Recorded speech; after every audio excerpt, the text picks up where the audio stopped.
Quel est l'avenir du marché automobile en France alors que se profile l'échéance redoutée de 2035 ? D'après la nouvelle étude Xerfi Precepta, l'interdiction de vendre des véhicules essence ou diesel neufs et le passage à la mobilité électrique exigent une adaptation profonde des stratégies des constructeurs et équipementiers jusqu'aux réparateurs et loueurs. Dès lors, des enjeux majeurs se posent à nombre d'entreprises. D'ordre économique, car le véhicule électrique va conduire le marché dans une forme de décroissance. Moins d'équipements de première monte, de pièces de rechange, de réparation, mais aussi report des achats de véhicules neufs. Des enjeux d'ordre concurrentiel se posent également, le véhicule électrique s'accompagnant de l'arrivée de nouvelles marques, pour le moment chinoises et américaines, et de nouveaux modèles d'affaires.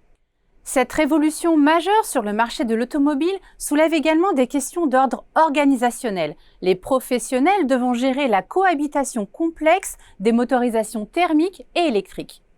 Dans ce contexte, comment évolueront les ventes de véhicules électriques d'ici 2035 ? Quels problèmes la motorisation électrique soulève-t-elle aux intervenants de la filière automobile ? Les projets de gigafactories vont-ils se multiplier en France face à la concurrence internationale ? C'est au travers de nombreuses études de cas que les experts de Xerfi ont analysé dans le détail l'impact de la mobilité électrique sur tous les maillons de la filière automobile française. L'adaptation de l'amont de la filière se caractérise par deux aspects. Primo, on assiste à l'essor d'une filière des batteries haute tension, comme en témoigne le développement des projets de gigafactories dans l'Hexagone. Secondo, l'industrie automobile traditionnelle se transforme.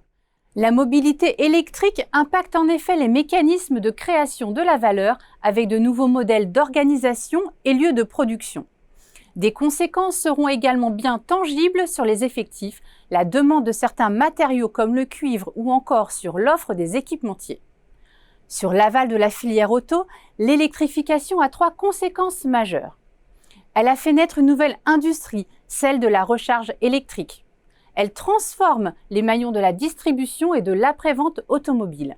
Les acteurs doivent ainsi acquérir des compétences et des équipements adaptés aux véhicules électriques, ajuster leurs offres de services, explorer les opportunités offertes par le rétrofit et les services liés aux batteries, tout en mesurant l'impact de ces changements sur le marché des véhicules d'occasion. Le passage à la motorisation électrique provoque enfin des changements stratégiques dans la location et la gestion de véhicules, avec notamment le développement de partenariats commerciaux avec les marques chinoises.